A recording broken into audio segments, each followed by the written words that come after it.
There's a saying that wealth and poverty get passed down through generations. And unfortunately, it's mostly true. Kids of wealthy parents are likely to stay rich, while kids of poor parents often remain poor. It makes sense since they start from different places. But there's an even more significant factor: habits. What makes poverty scary isn't just the lack of money. The bad habits that come with it get passed down, too. Wealthy people pass on their good habits to their kids, while poor people pass on their poor habits. So the gap keeps widening with each generation. But flip that around: if you can change your habits, you can overcome the natural wealth gap. Plenty of wealthy people grew up poor and use that as motivation to succeed. So what exactly are these poor habits? And how can we change them? Let's talk about 3 habits that wealthy people avoid. It doesn't just shake up your views on money. It completely flips your perspective on life. You can look forward to it. So, let's dive into why you might not get rich. It's all about the psychology of money. First off, people don't want to pay the price. Poor folks often shy away from paying up. No matter what you buy, you've got to pay a fair price. If you buy a house, you've got to deal with the mortgage. If you get a car, you've got to handle the payments. If you go on vacation, you need to cover accommodation and food. The better the stuff you want, the bigger the price tag you have to deal with. But here's the kicker: while they're okay with paying for things, poor people don't want to invest in becoming rich. The price of getting wealthy includes having the patience to handle market ups and downs, facing fears, and dealing with the regret of bad investments. You've got to be willing to pay that price. That's the mindset and habit of wealthy people. Ironically, rich people do this more than those who need the money. It would be best to spend a lot more time focusing on investing. If you can't overcome the wealth gap immediately, you must pay the price to become richer like the wealthy, gradually narrowing that gap. This advice applies not just to investing, but to every aspect of life. If a friend wants to get healthy but keeps ordering takeout and watching YouTube, what would you say when they're wondering why they aren't losing weight? You'd probably tell them to eat in moderation and get some exercise, right? Moderation and working out are the prices you have to pay for good health.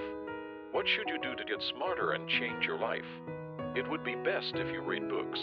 Do you think things will change if you wonder why your life isn't going anywhere without picking up a book? Oh, they might, just for the worse. Nothing in this world is free. If you want something, you must pay the right price. If you want wealth, study investing and be ready to deal with the ups and downs, anxiety, fear, and regrets that come with it. If you want success, you need to give up your free time and instead read or put in the effort required to succeed. Being poor or not having life go your way is the price you pay. It's because they don't pay up. Plus, they're worried about what others playing different games might think. Poor people don't have investment principles, so others easily sway them. To make smart investments, you need to listen to what others say. But the key is who you choose to listen to. Investors often pick up signals from those playing a different game without even realizing it. For example, Tesla is priced at $400. Is that expensive or cheap? What do you think? I think it's cheap. At least the speculative bubble has popped, and while it might drop short term, I believe the semiconductor and smartphone plus car industries will look better over the next 10 years. But here's the catch: my point is only valid in the long term. It seems cheap for someone looking at a 10-year horizon. But what about a day trader making quick trades? If they think the price will drop today, it looks expensive. On the flip side, let's consider someone who thinks Tesla's market cap is ridiculous and should drop even more. From their perspective, the current stock price seems high, but if they want to make quick trades, they might see that the stock has already doubled in a year, so they think a short-term drop is possible. For them, the current price looks high. Long-term investors and day traders are playing completely different games. When day traders rush in, thinking the stock is too cheap, it's natural for the price to go up. If a long-term investor sees the price skyrocketing and gets anxious, they might jump in, but by then, the traders have already wrapped up their game and left. It's the same when you need to make a monthly profit, and everyone else says this company is going to be great in 10 years, while they're all in on metaverse stocks. If you let yourself be swayed by people playing a different game, you'll never see investment returns or become wealthy. Rich people know exactly what game they're playing and only focus on the information that helps their strategy, building their confidence. I'm not swayed by all those so-called stock experts on YouTube who spread out short-term charts and talk about long-term moving averages, saying a technical bounce is coming or that we're in a bear market. I bought it thinking it would go up 5 times in 10 years, so a 5% drop now doesn't bother me. This isn't just about investing, it's the same in life. Even among office workers, some want to climb to management or become CEO, while others plan to switch jobs soon. Those thinking of moving on might be slacking off, but what do you think will happen if someone aiming for that promotion is also slacking? It's wild to want to be successful and wealthy while following the YOLO crowd, overspending on pointless stuff, traveling, and just goofing off. You can't win the game by following someone who is playing by different rules. So, what game are you playing? The most important thing about money is understanding how you view your time and not getting swayed by the actions of people playing a different game than you. What game are you in right now? Put in some serious effort to understand this. You'd be surprised at how few people do. Third, there's a lot of greed out there, especially among poorer folks who often want to look rich. The truth is, real wealthy people don't feel the need to flaunt their wealth. Take Warren Buffett, for example. He's been living in the same house for over 60 years. That's less than half of what some fancy places go for. And look at Lee Jae-yong from Samsung. His car isn't a Rolls-Royce or Lamborghini, it's a Genesis Palisade. But can anyone say they aren't rich just because Buffett lives in a modest house or Lee drives a domestic car? Wealthy people don't have to force themselves to buy fancy houses, expensive cars, or designer bags to look the part. Sure, they might use luxury items, but it's not about showing off, it's just what they like and are used to. Flaunting wealth with a big house, flashy car, or designer goods usually comes from people who want to pretend they're rich, but are just pretending while struggling financially. Rich people casually flaunt luxury brands, and we mistakenly equate luxury with wealth. But luxury shows not how rich someone is, but how much they've spent. Someone driving a $100,000 car might be wealthy, but we only know their net worth has dropped or increased by that same amount. We tend to judge wealth based on what we see because that's the information. We can't see other people's bank accounts or stock portfolios, so we rely on outward appearances to gauge their financial success. Just because someone has luxury goods, a fancy car, or a lovely house doesn't mean they're genuinely wealthy. What we often consider signs of wealth can hold us back from becoming rich. The wealthy can stay wealthy because they don't spend money on things that make them look rich. The quickest way to feel wealthy is to throw money at nice things. The way to get rich is pretty straightforward: save your money, and don't touch the money. The only real way to build wealth is by not paying what you already have. This is not just the only path to accumulating wealth, but also defines what wealth is all about. No matter how much you earn, the secret to getting rich is to save and invest wisely, not to blow your money. Spending is just the result of the wealth you've built up, it's not what makes you rich. Poor people often mess up their chances of becoming wealthy because they try too hard to look rich before they are. If you genuinely want to be rich, stop trying to impress others and refrain from spending your money. Many poor folks get greedy, hoping for a single investment to turn their lives around. They think one big gamble will change everything. Sure, taking risks is part of getting rich, but many poor people either don't want to take any risks at all or, on the flip side, they go all in on one risky move, hoping for a big score. However, the risks that wealthy people discuss are a whole different ball game. That's not how it works. To make wealth, you have to take risks. But if a risk could lead to losing everything, it's not worth taking. The odds might seem in your favor when you play Russian roulette, but the potential bad outcomes aren't worth the gamble. This is about money, but many things are more important than money, like your loved ones, friends, happiness, and freedom. Tossing away these precious things for the sake of money isn't just risky, it's wild. If house prices drop, a business fails, or an investment goes south, you might not get to spend time with the people you care about, and you could lose everything. Poor people often get poorer because they gamble on things that matter to them and fail. When that happens, it's tough to bounce back. Rich people take risks but do it within limits that don't jeopardize their peace of mind, family happiness, or personal freedom. That's how they can keep investing over the long haul. You can make the magic of compound interest work for you, but you must let go of greed. The desire to look rich and the quick schemes to bridge the wealth gap are poor habits. Take a moment to evaluate your habits.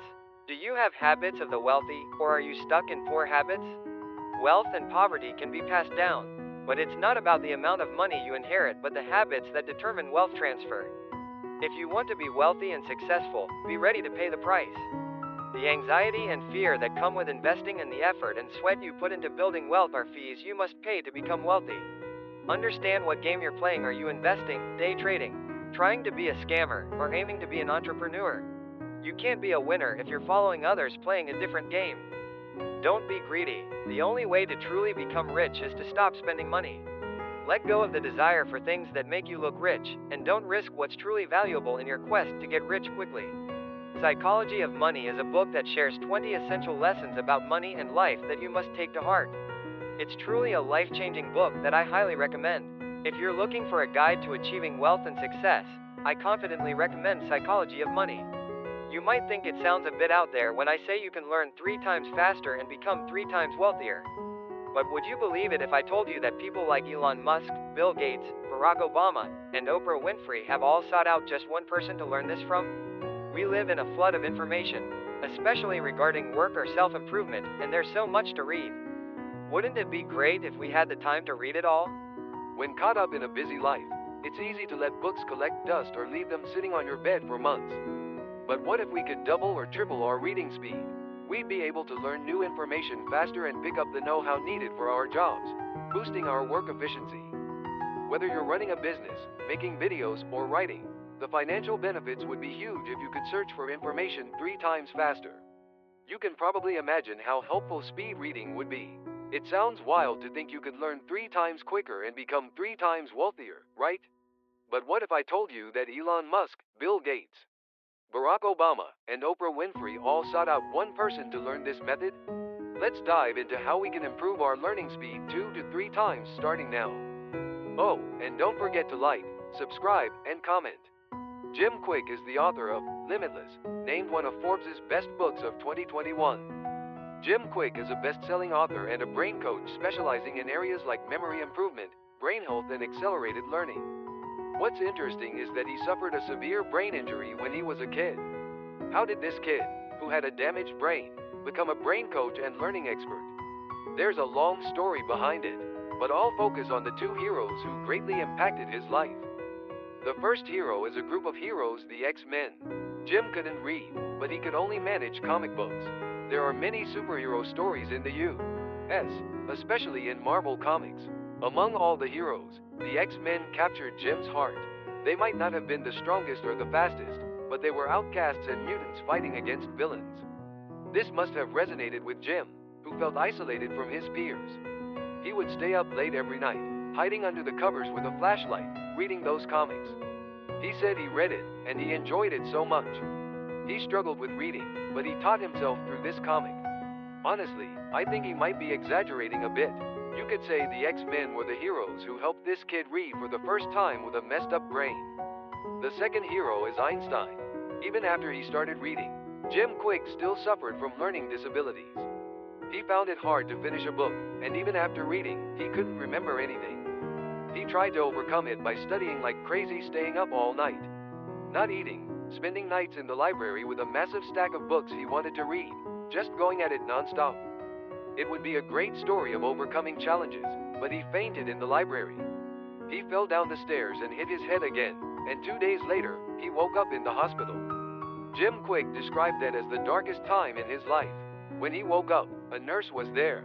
So, one day, someone brought over a cup of tea, and on that mug, there was a picture of Einstein and a quote. It sparked some deep thoughts, not the usual kind, but more fundamental questions like, what's my essential problem? He started to think about that and probably figured out that being a slow learner was his issue, so he began searching for ways to learn faster. However, despite plenty of classes teaching content, no place taught him how to learn more quickly and effectively. That's when Jim started exploring how our brains learn and the principles of memory. After diving deep into this research, we learned the Jim Quick we see today. There were 2 most pivotal moments that Jim thought, how can you read 2 to 3 times faster? First, make use of your surroundings. Jim Quick talks about a concept called peripheral vision, which refers to the range of letters or words you can see at a glance. So basically, it's not just about focusing on one specific word, it's about seeing all the words around that word. Jim Quick says we should read those words all at once. We've usually been taught to concentrate on one word at a time when reading, but that's only useful when we first learn to read and don't know many words. Focusing on just one word can slow us down once we have a good vocabulary and understand which words usually go together. In his book, Jim Quick uses the example of a report card. Our brain processes the report card as a single unit of meaning. But when reading, if we focus on one word, we might read it as report card, then take the time to mentally combine it back into report card, which slows us down. People with excellent memories don't memorize information in bits, they remember it like a snapshot, capturing the whole image simultaneously. You might have heard about this before, it's the same principle. Certain words tend to be used together, and this combination is called collocation in English. These expressions come to mind instantly without needing to read each word carefully. Of course, if you don't know the words, it can be challenging to understand. But when you do, try using surrounding phrases to grasp more significant meanings at once. Think of it like taking a snapshot of a sentence with your eyes as you practice. You don't need to dissect every single word to get the point. Secondly, eliminate subvocalization. When you read a book, do you find yourself silently reading along as if you're speaking? That's subvocalization. This often comes from early education, like in kindergarten or elementary school. Do you know how we often read books aloud or take turns reading a line? When we were kids, that was a good way to keep students focused since their attention spans were short. But now, since we haven't had any reading training since then, we're just stuck in that old habit that we don't need anymore. Most of the words we read are ones we already know, so is it necessary to sound them out? No, we can look at them. Our brains are way more capable than we think. We can understand what we're reading without pronouncing every letter or focusing hard. To help get rid of that inner voice while reading, Jim Quick suggests counting out loud as you read. So, you read the book with your eyes but say, 1, 2, 3, out loud. It's pretty tough to do both simultaneously, so that naturally stops the inner voice from happening. Give it a try. It might initially feel confusing, but your understanding will significantly improve once you get used to it. Jim Quick says that even if you don't count the numbers, just thinking about reading the letters in your head can slow your reading speed. Knowing that can help you feel like you're reading faster. Lastly, he talks about using your finger to guide your reading. We struggle to read quickly because of eye regressions when our gaze returns to reread certain parts. We've all had that experience of getting distracted and going over the same section multiple times. Right? Everyone does this to some extent, and it usually happens unconsciously. But if you use your finger to track what you're reading, it helps you focus on where your finger is, preventing you from going back and rereading those sections. According to research Jim shares in his book, using your finger can boost your reading speed by 25% to 100%. I've tried it myself, and now, if I'm not using my finger or a pen to guide me, I find it hard to stay focused. I've experienced such a massive boost in my reading speed that it feels frustrating to try to read slowly. Plus, I can focus, and it's easy to implement with immediate results. Some of you might be wondering if reading fast is a good thing. We often think that reading slowly and carefully helps us learn more, while speed reading means we don't understand as much. But Jim Quick challenges that idea. He compares reading a book to driving slowly down a quiet street versus racing full speed around a sharp turn. Moving slowly lets you do other things like listen to music, sing, or chat. But when you're zooming around a curve, you can't focus on anything but driving. You're fully immersed in it. In the same way, when we read quickly and concentrate completely, it can lead to more compelling reading. To wrap it up, we live in a time where there's so much information to absorb, and we only have two choices. To read more or read faster, we can't stretch the 24 hours a day, so we must pick up the pace. Remember, reading faster doesn't mean you understand less, it can make you more engaged. Use the poetry around you, slow down your speed when needed, and read through the book with your finger to keep track. You'll likely see your reading efficiency and wealth grow many times over. Before a significant change, you usually notice some warning signs, like how you might feel tired or have headaches or dizziness before getting sick. The excitement builds before a couple officially becomes a couple, or trading volume spikes before asset prices soar. The same goes for becoming wealthy. Some signs appear before you get rich. If you're experiencing these signs, it means you could become wealthy someday. If not, work towards experiencing those signs. So, who should you ask about what these signs are? You should ask someone already wealthy. Not just anyone with a lot of money, but someone who knows how to build wealth. Isn't it a good idea to ask someone who knows the law better than anyone else? Let's talk about getting rich. Who better to reference than Bob Proctor, the real star of the world-famous book, The Secret? He's a top-notch success coach, so you can become rich if you live by his teachings. Now, let's discuss 3 things that 90% of people who become wealthy experience, based on Bob Proctor's insights. I'm confident this video will show you how to live to become rich. If you're excited about it, please subscribe and give it a thumbs up. Let's dive right in without wasting any time. First up, wealthy people take responsibility for their actions. They don't just beat themselves up when something goes wrong. Instead, they look for the cause and solution within themselves, not blaming others or luck. The only thing we can truly change in this world is ourselves. We must understand and accept that because we can't change anything else. The only thing you can change in this world is yourself. Think about it, have you ever managed to change someone else? It's tough enough to adjust to little things with the family you live with. So how can we expect to change strangers or make significant societal changes? This damn capitalism is broken. Sure, I can complain that I failed in my investments because of rising interest rates. But who will listen to me? And what's going to change? Of course, not everything is our fault. There's always that one crazy person at work making things hard for everyone. And it's easy to think, why is that my problem? And you're right, it's not your fault.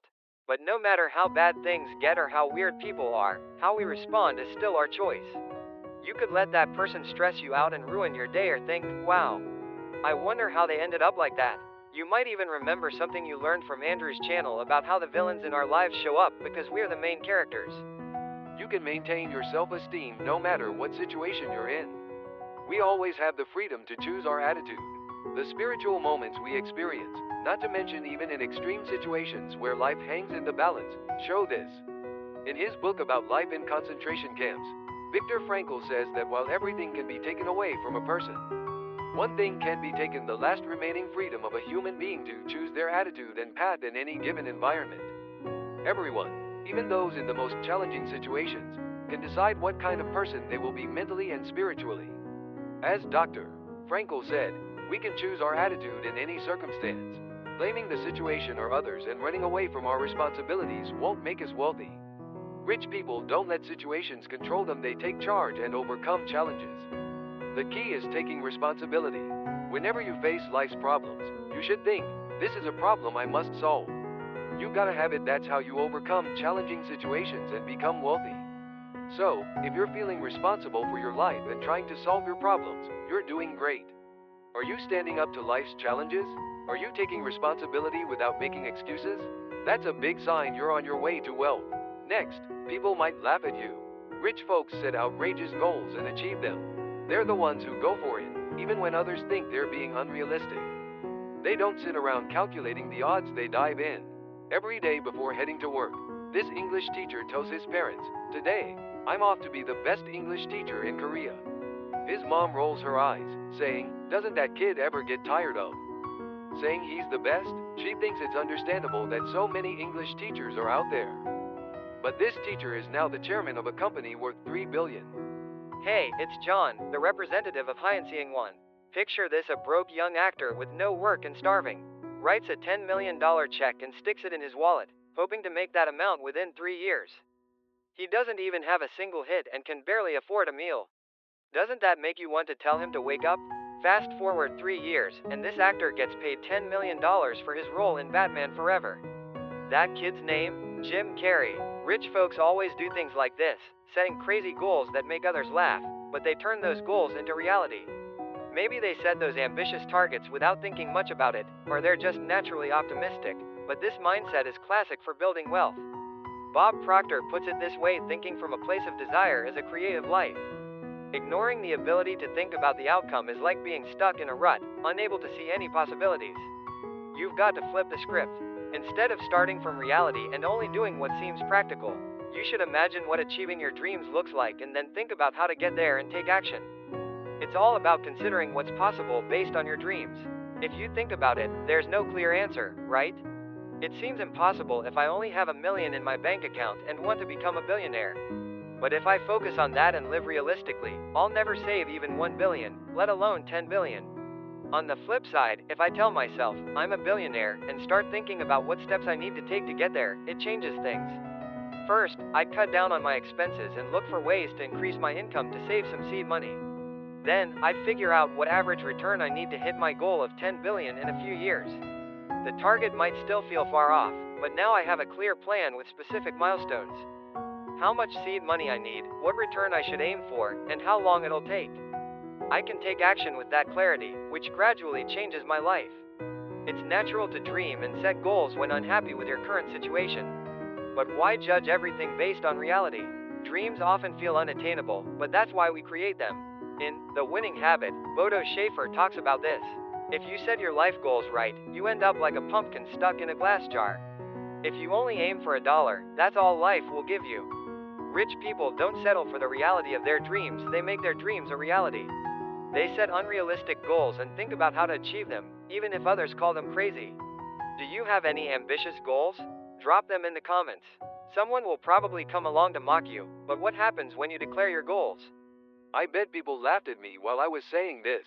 But that's when the magic happens. You throw logic out the window and set crazy goals for yourself.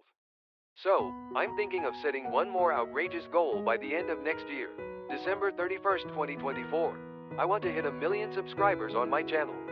It might not happen, and honestly, I doubt it. But you know what? I don't care. I'm just going to set the goal and think backwards because I've learned that this is how you work harder and grow. Let's do this together. Drop your own crazy goals in the comments, and whenever you feel your motivation fading, come back and reread those comments. Also, leave some encouraging words for others. I'm sure someone will drop by and call me crazy, but so what? Let them keep typing while I chase my dreams. I guarantee that this comment section will be a treasure trove of inspiration in a year, 2 years, or even 10 years. Declaring a crazy goal is a sure sign you're on the path to becoming wealthy. Lastly, if you're unsatisfied with your income, that's the last sign before you become rich. I'm not satisfied. Rich people are all dissatisfied with the money they make and always want more. You might think we should be grateful for what we have, and sure, being thankful is important. But gratitude and satisfaction are two different things. I appreciate a job that recognizes my skills and provides a stable salary. I'm thankful even if I don't make much money as long as I can serve the clients who appreciate me. But just because I'm grateful doesn't mean I should accept whatever I get without question. I can be thankful and still strive for more. I can pursue more and still be happy. When people say to be grateful for what you have, it shouldn't be taken as a reason to settle and be quiet. Wealthy people challenge this dissatisfaction. This dissatisfaction isn't just about how much you earn, it's about who decides how much you earn. We shouldn't let others determine how much we make. We need to take charge of that ourselves. What should you do if you're unsatisfied with where you are? You need to break free and start your own thing. Most of us earn whatever someone else decides for us, regardless of the value we create. Even if you land $1 billion project for your company, you might only see a bonus of $1 million at best. You'll never become genuinely wealthy when someone controls your income. Rich people strive to set their income. They start businesses, invest, or take on side gigs to earn what they want. You've got to find work where your efforts are fully recognized, and that's how you become wealthy. Understand this and quit your job, thinking you will work for yourself. It would be best to keep that steady paycheck while figuring out how to create additional value. My mentor, a rich salaryman, says there's always an overlap on the path to success. You can start by balancing your job and investments, taking those first steps as an employee investor, and eventually earning more than your salary through your investments. When right, you should switch to being a full-time investor. Once you've got a solid foundation in investing, you can start running a business alongside it and transform into both an entrepreneur and an investor. This process helps you gradually reduce the percentage of your income that others control and increase the part you can decide for yourself. That's the path to becoming wealthy. Don't let others dictate your income. No matter how much you deny it, money is one of the most critical factors in life. Are you going to let someone else decide that for you? Rich people are typically dissatisfied with letting others control their lives, and they've worked hard to create a structure where they determine their income. Are you unhappy with your current income? Do you wish you could decide your salary? That feeling is the starting point on the road to wealth. Think big and become rich. Legendary books like The Secret and Bob Proctor's works all emphasize that your mindset is the key to becoming wealthy. Thoughts lead to actions, and actions change your life. So, if you're thinking and acting like the rich did before becoming wealthy, you're on the right track, too. This can be seen as a sign of becoming wealthy. Blame yourself. Rich people don't blame others or their circumstances. They know the only thing they can change is themselves. They don't let situations drag them down, they overcome them. Set ambitious goals that might make people laugh at you. You'll have crummy results if you only set realistic goals in a crummy reality. First, set your goals, then figure out how to achieve them and take action. Don't let others decide your income. You should be able to determine your earnings based on the value you create. Bob Proctor's book, The Science of Getting Rich, explains the mindset that leads to wealth well. It offers excellent insights and methods to shift your life's perspective towards wealth and success.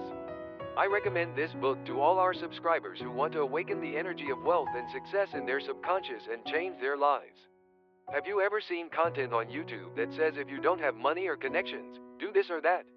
Most of those pieces of advice are: write your goals 100 times. Do positive affirmations every morning. Visualize yourself achieving your goals. It all sounds pretty abstract or unrealistic, right? Yeah, I know you've made content like that, too. And you're right, it's not that those things aren't needed. I practice writing goals, affirmations, and visualization daily and think they're essential. But while those actions can motivate you, they don't tell you what to do. Sure, figuring that out is part of the journey, but I wish there were more concrete suggestions on what to do.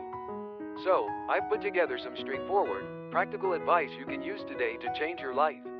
Remember these 3 things I'm about to share, and I'm confident that anyone, even those with no money or resources, can succeed. If you're excited, please hit subscribe and like. Let's get started. First off, throw yourself into whatever you're doing right now. You might be thinking, is that it? Hey everyone, take a minute to hear me out. Why are you watching this video right now? Aren't you hoping for something more than what you have? Want to do cooler stuff, make more money, and be more successful? But if you can't even handle what you're doing right now, how's that gonna happen? If you genuinely believe that you can't give 100% to your current job and do your absolute best, feel free to skip this part. I'll break it down by topic so you can move on. But if that's not the case, and honestly, if you're not working your tail off, stick around. I don't know what you all do, but I can split you into 2 groups: those who get rewarded for their effort and those who don't. Which group do you belong to?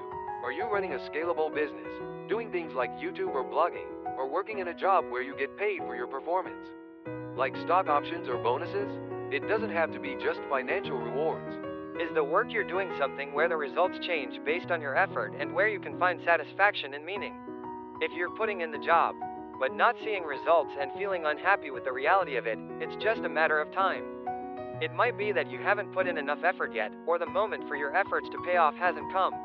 In that case, you need to keep pushing yourself. Even if things feel challenging right now, the more effort you put in, the bigger the payoff will be down the line. On the flip side, is your work one where no matter how hard you try, the rewards just don't come? Like working for a company where you put in all this effort, but only the boss benefits? If you're questioning why you're even doing this job, and it doesn't seem like you'll ever be happy no matter how well you do it, you still have to give it your all. There are 2 main reasons for this. First, you must push yourself to the point where you can honestly say, this isn't the right path for me. You must feel that struggle deeply. It motivates you to choose a different direction. Humans naturally dislike uncertainty, and it's hard to make that change unless you're feeling some real pain. I don't really chase after change. Even if my job feels pointless and boring, I stick it out as long as possible. Only when I've hit rock bottom or suffered enough do I think, okay, this isn't working, and then I start looking for another way. The more pain I go through, the easier it is to move on and focus on something new without looking back. Honestly, even when people complain about work or the company, a lot of the time, the issue is really just me. Look around when your coworkers say they're struggling. Do they look like they're giving it their all? Probably not. Most of those problems could be solved just by trying harder. How can I expect to make significant changes if I can't even tackle the issues within my power? You must give it your all before saying, this isn't the right path for me. Plus, being diligent is a considerable asset, regardless of your job. Like Kim Sung-ho, the CEO of Kimbap, says, when a person is sincere, other issues don't matter as much, but if you're not sincere, If you don't put in the effort, everything becomes a problem. If you're working hard but not getting rewarded, eventually, you'll need to choose a different path. But no matter what you choose, being diligent is a must. Even if it's something you really don't want to do, giving it your best is how you sharpen your diligence. Can someone who finishes an awful job with dedication not feel accomplished? What's more important than what you're currently doing is who you're becoming through that work. No matter what you're doing, go all in. If you're doing the right thing, your efforts will pay off. If you're on the wrong path, it'll drive you to find a new one. Second, read books and write. Let's assume you already have diligence. But I must stress that working hard alone won't make everything go your way. No matter how hard you push the hardware, you won't get good results if your software is outdated. So if you're working hard but not seeing results, we need to upgrade our software, our brains. What is the best way to upgrade your brain? No matter how often I say it, you can't emphasize it enough. It's all about reading and writing. You don't have to read 100 books a year or write your book. The author of The Regressor, Ya Chung, says to spend 2 hours each day for 2 years on reading and writing. For the rest of your time, you can relax and enjoy life. That way, your brain develops and optimizes. It's not that hard. Doing it once or twice a week can put you in the top 10%. Just 2 hours of reading and writing a day sounds easy. Many people might wonder if doing that can change their lives, but how many stick to this simple routine? Statistics show that less than 50% of Korean adults read even one book. Yearly, those who do read only average about 4.5 books a year. Even if you count all the bookworms who read dozens or hundreds, that's still the case. So realistically, if you read 2 or 3 books a year, you're doing well. And if people aren't even doing that, well, How many people do you think write? So, if you spend 2 hours a day reading and writing, you're already in the top 10%. Good books can completely shake up our worldview.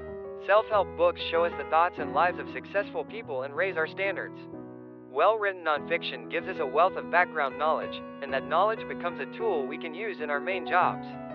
So, reading books is like upgrading our brains. But does that mean you should just read a book a lot? Not really. This is my take, but if you want to change your life, you should focus on nonfiction over fiction. I'm not saying fiction is bad, but if you want to change your life rather than enjoy your free time or develop sensitivity, you should read more helpful books. Fiction can inspire and move us, but it takes a long time for that inspiration to become reality. Books on self-development, psychology, finance, and social sciences will likely benefit those dreaming of success more. Also, how you approach reading is important. When people say you should read, they often become critics instead. Some people only take the parts they like from the author's words and toss out the rest if they disagree. Sure, not every book is right. There's a lot of wrong info and times when we need to critique it. But that's only true if you have the judgment and skills to determine right or wrong in a book. If you're just being negative and nitpicking without any actual knowledge, you won't grow. You must approach reading like a sponge, soaking up everything from the book to learn more. After reading, the next step is writing. Many folks get intimidated thinking writing means essays or books, but it doesn't have to be like that. Even just one sentence is fine. What matters is writing down what you learned from the book and how you plan to apply that in your life. I can't stress this enough. The key is figuring out how you will live based on what you've learned. Knowledge that doesn't change your life is useless. Summarizing what you read and thinking about how to apply it is the real endgame of reading. do you know who benefits from this? The people leave comments summarizing what they watched and sharing their commitments. If you listen and think, that was nice, then turn it off. You'll forget it in a few hours. But if you write a summary and think about how to apply it, you'll remember it even after some time. When you jot down even a little about what you read, that's when reading can really change your life. Feeling frustrated that your life isn't changing even though you're working hard? It's time to upgrade your software. The best way to do that is through reading and writing. If you go a month, or even a year, without reading a single book and stick to the same old thoughts and beliefs, expecting your life to change is just unrealistic. Third, get feedback. No matter your field, you need to practice consciously to improve and achieve results. Ever heard of the 10,000-hour rule? It's a concept discovered by Swedish psychologist Anders Ericsson. But people often misunderstand it as just put in 10,000 hours and you'll be an expert. The rule says you need to break down complex problems into smaller parts and get feedback on each. To really improve, you need to focus on your practice. Becoming an expert typically takes around 10,000 hours of concentrated effort. But it's not just about the time you put in. The quality of your practice matters more. Let's look at golf as an example. If you spend all day at the driving range just hitting balls without proper technique, will you really get better? No, you'll reinforce bad habits. Your back, shoulders, and elbows will hurt before you know it. So, what do you need to do if you want to up your golf game? You must know how wide your stance should be, how to grip the club, how to put it effectively, and how to swing with the right angle and force. It's all about those little details. You can't catch all those details on your own, so you need feedback from a coach. This principle applies to any sport. The key to improving your skills is paying attention to details and getting feedback. And it's not just for sports, you can apply this to everyday life, too. Have you considered breaking down your work processes into specific steps and looking for ways to improve each stage? How many hours do you spend on that each day? Have you ever checked how focused you were or how many hours you wasted on self-development? Whether it's work, daily life, or business, conscious practice is the only way to improve results. The problem is, while you might have a coach for exercise, no one can coach you in your daily work life. So, let me share 2 practical ways to get feedback right away. First up, daily reports. This method is emphasized a lot in the Ground Current Study channel. It's about tracking how much time you spend on different tasks each day. I personally use a 3P binder as my planner. And no, I'm not promoting it. As you can see, I use different colored highlighters for other time slots. To keep it simple, red is for key tasks related to YouTube, yellow is for necessary, but not directly impactful support tasks, blue is for self-development time, and green is for personal errands or leisure. After checking how I spent each day, I summarized where I allocated my hours and scored my day overall. Hey, what's up? This self-help YouTuber is seriously only spending a few hours playing around and barely getting scores in the 50s and 60s. I mean, even if you're using a planner during the holidays, sometimes people have those days, right? You don't have to follow my method exactly. The key is to analyze where and how you're spending your time. How much time I dedicate to my personal development drives my results. Our most valuable resource isn't our skills or knowledge, it's time. The best feedback strategy is checking how you use that time through a daily report. Then there's journaling. If daily reports give you quantitative feedback, journaling offers qualitative feedback. You might think journaling is just for emotional teens, and I used to think that too. But the best thing about journaling is that it makes you think more deeply. No matter how fast you write, your hand moves slower than your thoughts. So, when you take the time to reflect on your day and write about it, you can uncover many facts you might have missed in the hustle and bustle of daily life. It turns out it wasn't that serious after all. I wonder if I was that anxious. I shouldn't be next time. Having my smartphone next to me while working made me keep checking it. I need to put it away starting tomorrow. I shouldn't have snapped at someone because I felt down, it wasn't their fault. Our feelings shouldn't dictate our attitude. Just writing about what happened that day can give me better feedback than any coach could. It also helps me remember all those little moments of gratitude I might overlook daily. After some time, I can gain new insights and realizations when I look back at my diary. To achieve results, we need feedback, and the most precious resource we need to improve is time. I can leave feedback about my time spent by keeping a daily report and journaling. I can find better ways to use my time based on that feedback. When I focus more time on the right things with the right attitude, I can break through my limits and achieve success. It's tough to succeed without money or connections, but it's not impossible. Today, just remember these 3 things, and your life will change 100%. First, work your butt off at what you're doing right now. If you can't handle the small stuff, you won't do well with the big stuff. Success doesn't come from being average, it comes from being extreme. Read books and write. You'd be surprised how few people do this simple task well. By writing more, you can upgrade your brain and rise above the top 10%. Get feedback. Improving your performance starts with feedback. Having a coach or mentor giving you feedback would be great, but even without that, you can still provide feedback. Keep a daily report or journal to check how you spend your most valuable resource, your time. Even if you don't have money, you can still take a step closer to success today. We genuinely support our subscribers. Music poor people say that money isn't everything and many things are more valuable than money. Yet, because of this trivial money issue, they worry, fight, and lose what's truly important. You need to understand its essence to do well in anything. To excel in politics, you must know psychology. To be good at sports, you must understand the body. If you want to be rich, you have to learn money. The rich get richer, and the poor get poorer because the rich understand cash while the poor don't. This gap in knowledge leads to different behaviors. Poor people live in ways that don't align with the true nature of money, making them even poorer. It's not just about working hard, it's about understanding the properties of money. What actions make the rich richer and the poor poorer? The secrets are in the best-selling book, The Nature of Money, by Kim Sung-ho, the chairman of Snowfox Group, who went from being broke to a billionaire. Let's look at the 3 key secrets that determine wealth and poverty based on the nature of money. So, let's dive into everything the top wealthy say about money and its properties. First, the rich respect money. They see it as something with its character. People like to hang out together, some even hide away with their money for a lifetime. They usually have their favorite spots to gather and come together or split apart based on trends. They prefer to stick with those who value them and can be really harsh towards those who don't. If someone mishandles small amounts of money, more considerable sums tend to drift away from them. While they might settle down and have kids with someone who treats them right. The first thing to know about money is that it has a personality. You have to treat it with the same respect you would give to a person if you want to be wealthy. If someone disrespects me, I won't feel attached to them. The same goes for money. Money doesn't like being mistreated, either. It's pretty common sense. People who don't respect money tend to waste it, seeing it as a means to their satisfaction rather than as a valuable friend who can protect and liberate them. So, instead of investing in self-improvement, they blow their cash on drinking, gambling, and other vices. It's no wonder that money keeps slipping away from them. We don't come together, so we have to work endlessly, and no matter how much we earn, we can never become rich. Sadly, rich people respect money, while poor people don't. There's a story about Chairman Kim Sung-woo meeting in a living room in Manhattan. A beggar was asking for money in front of the AC department store on 34th Street. Chairman Kim and a few others gave the beggar some cash, and soon after, he started packing up to leave. But suddenly, the beggar picked out a few coins from his collection and threw them on the ground before walking away. He left behind 3 pennies, about 12 won in our money.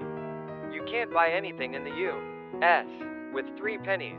Chairman Kim gave him those pennies and, while touching them, murmured that these coins were seeds of money as he headed home. For someone with a fortune of 500 billion, 3 pennies are practically nothing. So why did he bother?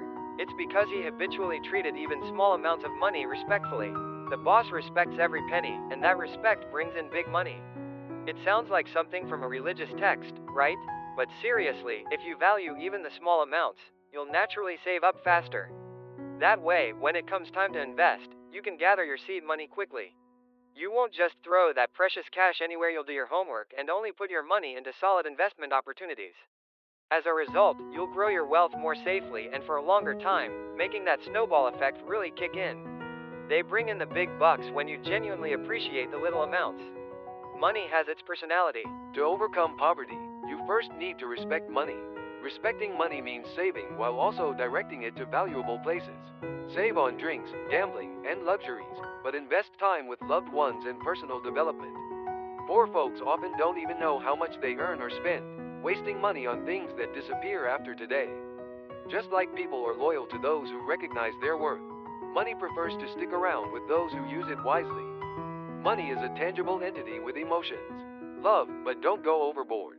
Even when you embrace someone, if it's time to let them go, you must do it. Never ignore or treat them carelessly. You should respect and appreciate them. People with this mindset will always attract money and opportunities and will protect what they value. Secondly, wealthy people expand their capacity for cash. Those who listen to others and succeed in investing do so because they're open to different opinions. If you ignore this, you're bound to fail. Become a big player yourself and let others brag about you. While respecting the world's authority, keep questioning until the end. Never let yourself be tamed. Strive to be someone who sets their own rules. As you create your own rules, there will come a day when those rules no longer matter. On that day, you will stand on your own. We can only hold as much money as our capacity allows. No matter how much money flows in, that's all you'll get if your capacity is small. In June 2021, the Kospi Index broke 3,300 points. Some stocks have doubled or tripled since the crash due to COVID-19. But looking around, fewer people made that much money. A lot more people are getting burned. When the stock prices are at rock bottom, they can't buy.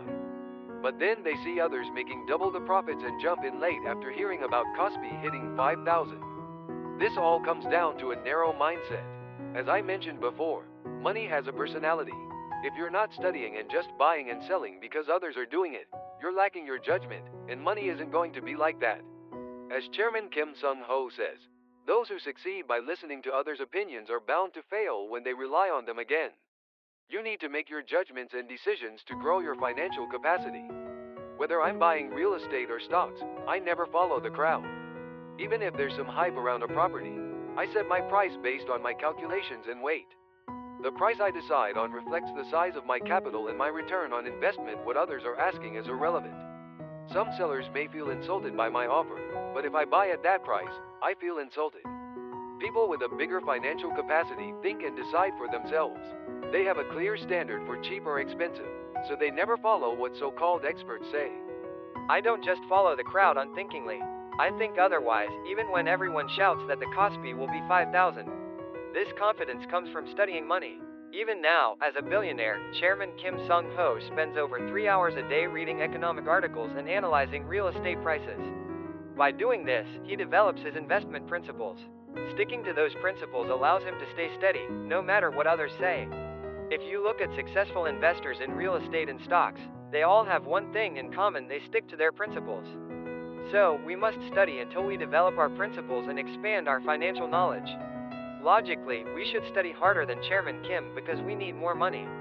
However, wealthy people are more interested in cash and study. That's why their financial knowledge grows, and they make even more money. They have the time to study economics because they're already wealthy, right? But is it because they have money that they study, or do they end up with cash because they studied? Did I do well on the test because I studied, or did I study well because I did well on the test? We need to focus on growing our financial mindset before we worry about how to make money. Wealthy people expand their money mindset and make judgments, while those with less money struggle to figure out how to fill their small financial containers. The money will naturally follow if you grow your mindset enough to stand alone. Thirdly, rich people have freedom. The first step to becoming wealthy is creating a situation where you don't have to work anymore. It's about having income without being tied to labor and having the freedom of thought that allows you not to compare yourself to others. In other words, true wealth means freedom in both body and mind. What do you think a wealthy person is? According to Chairman Kim Sung-ho, a wealthy person no longer needs to work. It doesn't matter how much money you have, you're rich if you can earn more than your monthly living expenses without working. Making $300 a month is enough for some, while even $3,000 isn't for others. It's never enough, and everyone knows what it means to be rich. For example, let's say you can live comfortably on $5,000 a month. That adds up to $60,000 a year. Assuming your assets have a 5% return from things like dividends or rent, you'd need to have $1.2 million in net assets. Conversely, if you're spending $10,000 monthly, you'd need $2.4 million. The key point is that your assets are the most important thing in becoming wealthy. No matter how much income you have, if you can't build up your assets, you're just like what Robert Kiyosaki said in Rich Dad Poor Dad, you're only rich on paper.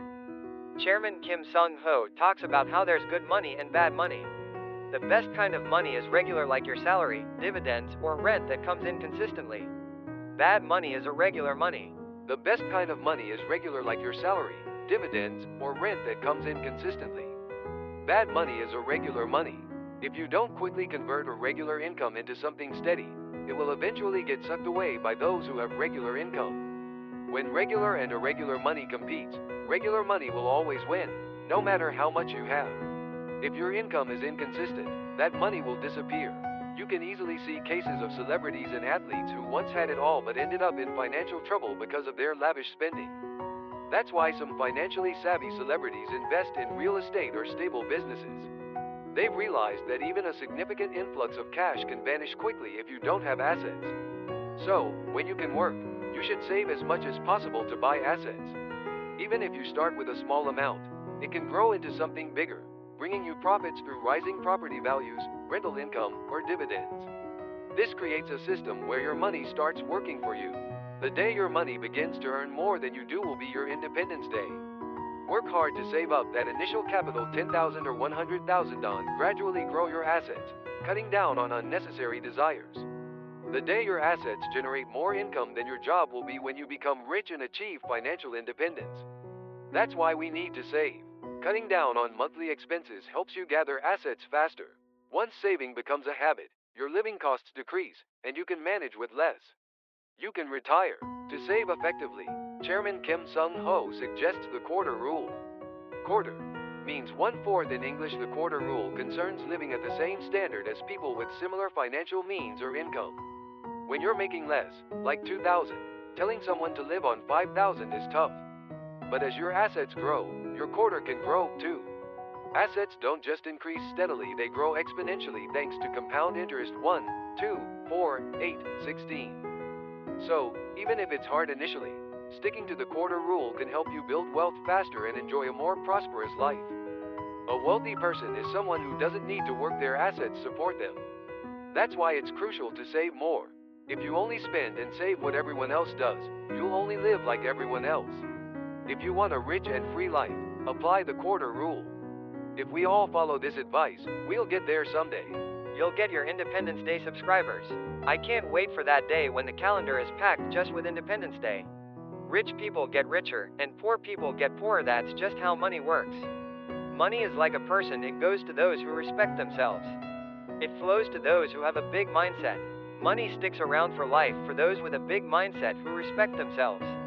Poor people often say money isn't everything and that there are many things more valuable than it. But it's funny how they worry and fight over that trivial money and lose sight of the valuable things. Conversely, the super rich with billions say money is significant and valuable. Wealthy people use their money to enjoy time with family, leisure, and doing what they love. To protect what matters in life, you need money. And how we think about money determines how much of it we have. You need to understand its nature to have the right mindset about money. I highly recommend this book to anyone who wants to grasp money properly and achieve physical and financial freedom. Are you all living your lives to the fullest? I bet you subscribers of the book talk love self-improvement, so I think you're all hustling hard. Just look at how much fun stuff is on YouTube. And the fact that you're taking time out of your busy schedules to watch self-development channels shows how dedicated you are. But let me flip the question a bit. Are you finding success for all that hard work? If only working hard guaranteed a smooth life, right? But that's not how it works. You study hard and invest your time, but all you see are losses. You try YouTube or blogging, but the views don't come in. You're always busy, yet nothing seems to change. You're full of passion in doing something, but it feels like nothing's shifting. It can be so frustrating. In those moments, we often blame our lack of effort. We tell ourselves we're not working hard enough and must push ourselves more. But is it really just about effort? It's tough when you're not financially stable, juggling part-time jobs and tutoring to squeeze in study time, and your salary barely covers your family's needs. You're driving for rideshare or delivering food on the side, and there's barely anything left to save.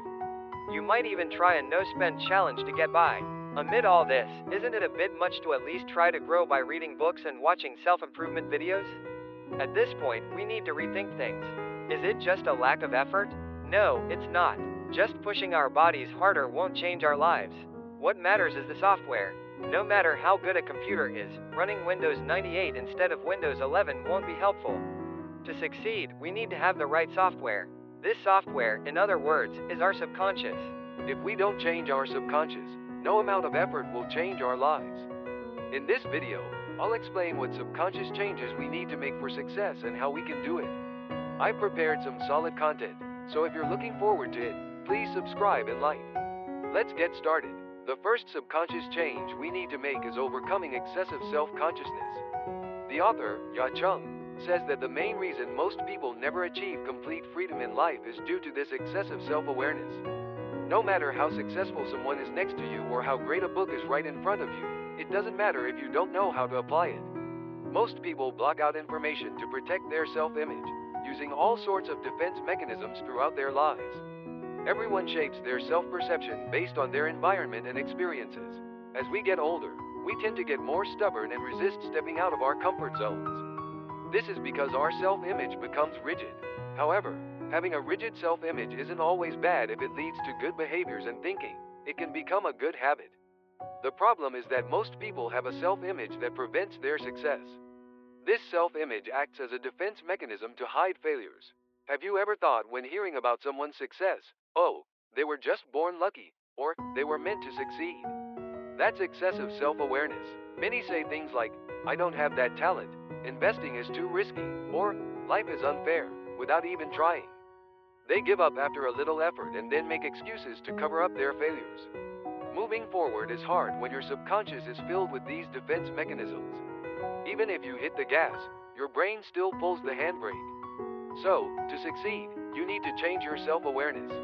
If you've been working hard and nothing has changed, it's time to realize that you can't keep going like this. You need to figure out what thoughts and beliefs are holding you back from challenges. That's the first key to changing your subconscious. The second thing to change is the lack of goals. The author of the 10X rule, Grant Cardone, says that most people spend more time planning what to buy at the grocery store than they do setting important life goals. If you don't focus on your goals, you'll end up helping others achieve theirs and wasting your life. Especially if you're a goal-oriented person, you might find yourself playing a supporting role in someone else's life. No matter how hard you work, it's like driving without knowing your destination if you don't have goals. Without a destination, you won't arrive anywhere. Let's take a look at your daily routine. Do you usually set a clear daily goal, like, I'm going to do this? Or do you think, I need to do this and that? Suddenly, I noticed my space was a mess, so I tidied up. Then, out of nowhere, a coworker or my boss throws some urgent task my way. I handle that, grab a bite to eat, do a bit more work, and then remember I need to order groceries from Rocket Fresh. When I think it's time to get to work, I look up, and it's already time to quit. I head to the IPICKER place, get home, and find the house is a mess, so I tidy up a bit, and before I know it, the day's over. Now, I'm not saying all these tasks are pointless, but if you react to everything that comes your way without a plan, will your life change? Not. Success comes when you have clear goals and consistently take the necessary actions to achieve them. If you're just busy handling tasks thrown at you by others, you're sacrificing your life for their goals. So, even if you feel like you're running around, nothing really changes. You need to break the habit of living without goals. You have to engrave those goals into your subconscious. I'll explain more shortly, but you should be reading and writing your goals every day, so even when you're sleeping, walking, or doing your business, those goals should be on your mind. No matter how busy you are, you must prioritize actions that lead to your goals over everything else to change your life. Having no goals as your default mindset is the most dangerous thing. The third mindset we need to change is blaming the situation. Top mental trainer Bodo Schaefer says that when we want to make a change, we often think we must first change the situation. But the most important thing is that we need to change ourselves first. If you don't change yourself, nothing else will change. Nobody gets rich by waiting for a favorable situation to come along. Changing your circumstances doesn't truly bring about real change in your life. Don't cling to the situation, focus on changing yourself first. When I change, my situation will change, and my life will change. We can use endless excuses, like the market being evil, not having time, or being poor. Sure, sometimes the situation can be really tough, but blaming the situation doesn't change anything.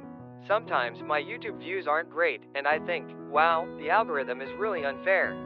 But then, YouTube gets me frustrated. Should I ride the algorithm? That would be great. At times like this, I can only think about what books or topics I should introduce to get more people interested and keep making videos. The only one who can change the situation is me. They say the economy is terrible, so they failed at investing. But come on, Warren Buffett has been investing for 70 years. Has the economy only been bad a couple of times? Has Samsung Electronics faced any crises while growing all this time? The important thing is not the situation itself, but having the ability to overcome it. If you blame the situation when things aren't going well, remember to let go of that mindset. You have to take full responsibility for everything if you want to start trying to overcome the situation. If your life isn't changing despite your efforts, it's often because of unconscious blocks. We must break free from overthinking, lack of goals, and blaming the situation to change our lives. So, how can we change our unconscious mindset? The key is imagination. The CEO, who runs a kimbap business with a net worth of $7 billion, Chairman Kim Sung-woo, says that our brains are shaped by what we do. You can't tell if what you're imagining is real or just in your head. So, when you think about something in your mind, your brain starts working to make it happen in real life, pulling in all sorts of ideas around you. The more you imagine, the more your brain starts to believe it's real and changes slightly. Many of the negative thoughts you have come from your imagination, too. When you see news stories about people who lost everything in investment, you start to picture yourself failing, too. Even if you've never actually lost money investing, this leads you to think that investing is risky. Our brains are naturally more sensitive to negative thoughts, so if you don't actively try to think positively, you'll likely become negative. To get past this, Chairman Kim Sung-ho would repeat his goals 100 times daily for 10 days whenever he set a new one. He'd say, I'm going to be the president of the biggest lunchbox company in the world. By repeating it so often, he made that goal the center of his life. I don't think I could do it 100 times, so I write down my life goals in a notebook twice every morning to kickstart my day. When my video performance isn't excellent, or I start doubting myself, I push myself to write those goals down, trying to shift my mindset little by little. At first, I wondered what I was doing, but then I realized that if I could achieve those goals, I shouldn't let these minor setbacks get me down. Besides writing and reading my goals 100 times, I also use affirmations and visualization methods. Kelly Choi, the head of Wellsing, strongly recommends these techniques, which involve shouting out empowering phrases or picturing myself living my ideal life. I've discussed affirmations and visualization in detail in a previous Wellsing episode, so check that out. Another practical way to rewire your subconscious is through reading. The author of The Subtle Art of Not Giving a FCK, Mark Manson, says that humans have mirror neurons, which means just watching someone else's actions can trigger similar responses in our brains. Utilizing this point well is what makes a good self-help book. A solid self-help book is filled with stories of successful people. As we read these stories, we unknowingly imagine ourselves living a life similar to the others. And as I mentioned earlier, our brain can't tell the difference between imagination and reality. It's just like living an exemplary life for real.